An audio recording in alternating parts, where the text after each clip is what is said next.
Would I be wrong if I call off my engagement because of how my fiancé was outright disrespecting my late wife in front of our family? No. For some background info, for 3M, have 2 children with my late wife, Caleb Sam, 21M, and Liz, 16F, all fake names. Kayla passed away when our kids were 15 and 10.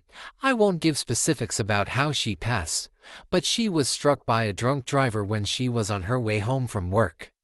She really was the love of my life, and to say that her passing hit our family hard would be an understatement. I promised myself that if I got back into the dating game, I wouldn't date anyone for at least a couple of years for the sake of my kids. 3 years after my wife's passing, I met my now fiancée. We'll call her Amanda. Things went slow, and I didn't introduce her to my kids until we had been dating for about a year at that point. Now, we've been together for 3 years and are engaged. Amanda and my kids have always had a good relationship. Neither of my kids are super close to her, but they have always been friendly and welcoming to her. Amanda has never overstepped any boundaries my kids have, like trying to replace their mother. At the beginning of Amanda and I's relationship, she was a bit insecure about the fact that I was a widower. During the first few months of us dating, she would constantly ask things like if Kayla had never passed, would I still be with her right now? I always kept my answers brief and told her that I didn't like thinking about the what-ifs and that she was the one I was dating now, and that was what mattered. Eventually, she stopped making these comments, and I stopped worrying about it. Now to the issue. My parents were hosting a family dinner to celebrate my fiancé and I's engagement.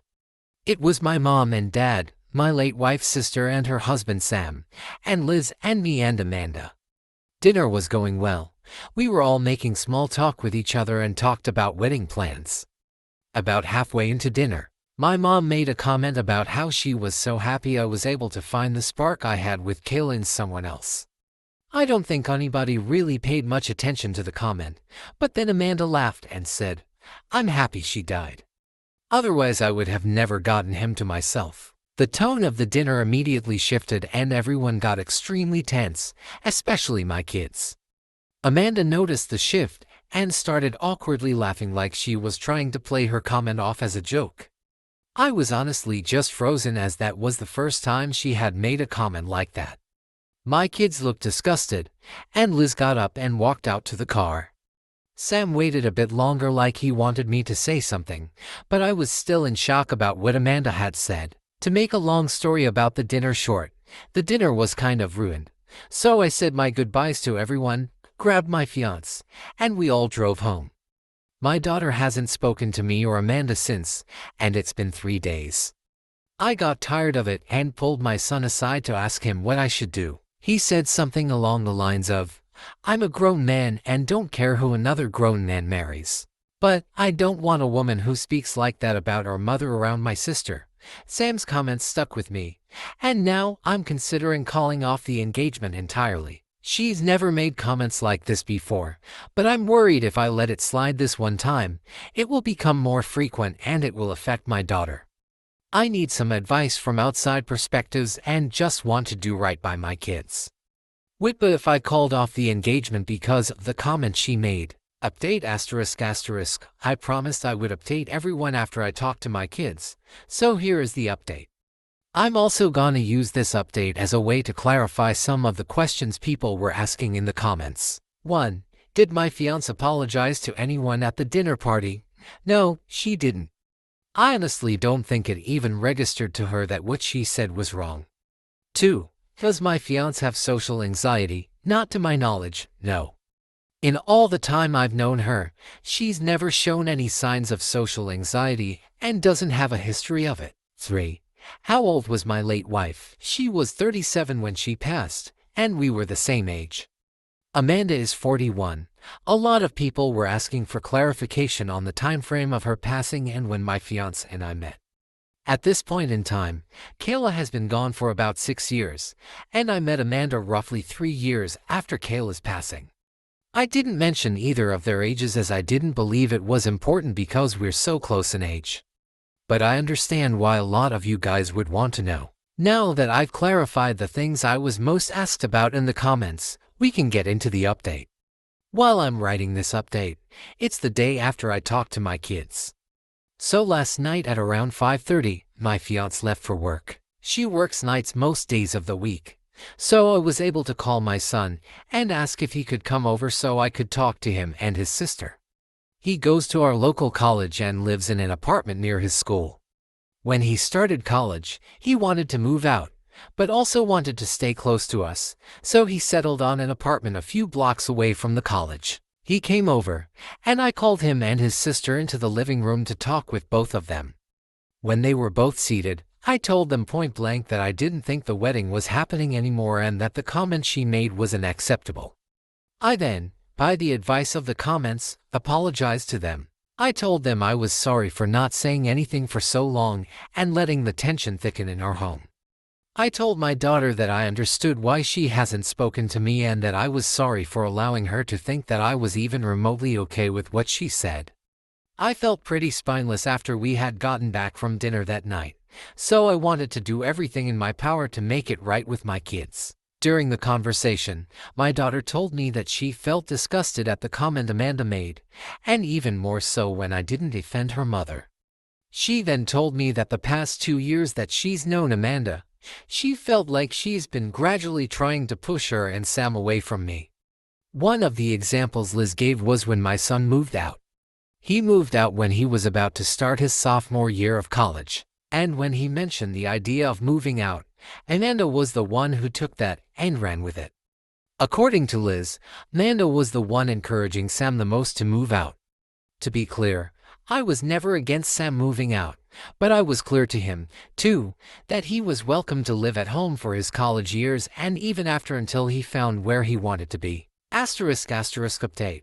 Would I be wrong if I call off my engagement because of how my fiancé disrespected my late wife in front of our family? I asked Sam if he felt pushed out by Amanda and if that's why he moved out. He said he hadn't felt pushed out before, but after he mentioned wanting to move, Amanda kept encouraging him to follow through. Liz cut in and said that every time she brings up college, Amanda encourages her to go out of state, even though Liz has been open about wanting to attend the same college Sam is attending now. Liz said she feels like Amanda is waiting for her to graduate high school and move out, so she can have me to herself. A lot of comments were right about Amanda subtly pushing my kids away. Liz was scared that by the time I noticed, too much damage would have been done between us.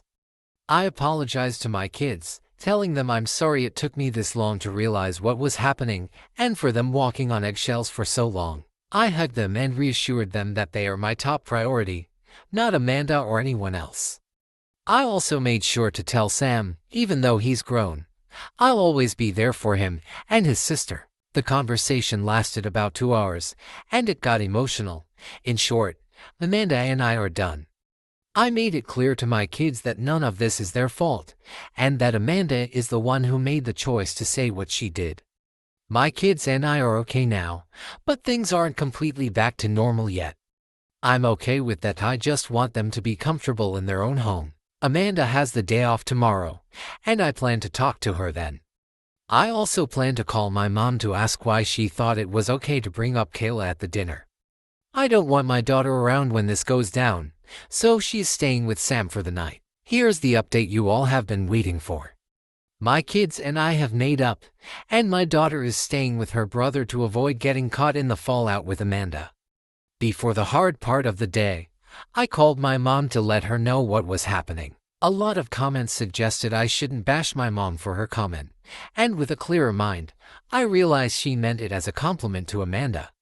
My mom felt guilty, thinking her comment caused the whole situation, but I assured her it wasn't her fault. The call ended around 9 a.m., and I waited for Amanda to wake up. She got up around 10 a.m., and I waited until 11 a.m. to talk. I secretly recorded the conversation, as some commenters suggested, just to be safe. When we sat down, I brought up the comment she made about Kayla, how it affected my kids, how it made me feel, and her lack of apology. I told her I expect her to apologize to my parents, my in-laws, and especially my kids. She didn't show much emotion, but when I told her we were done, panic set in. She started crying and said she'd apologize and make things right, but I told her it was too late. She asked why I wasn't willing to try and fix our relationship, and I told her I wasn't willing to risk my kids being hurt again. Frustrated, I asked why she was trying to push my kids out of their home, and she responded, "Well, I didn't know you expected me to house somebody else's kids for the rest of my life." I saw red. After a minute, I told her to get out. I reminded her that my kids could go wherever they wanted, especially in the house I own. She packed a few bags and went to stay with a friend.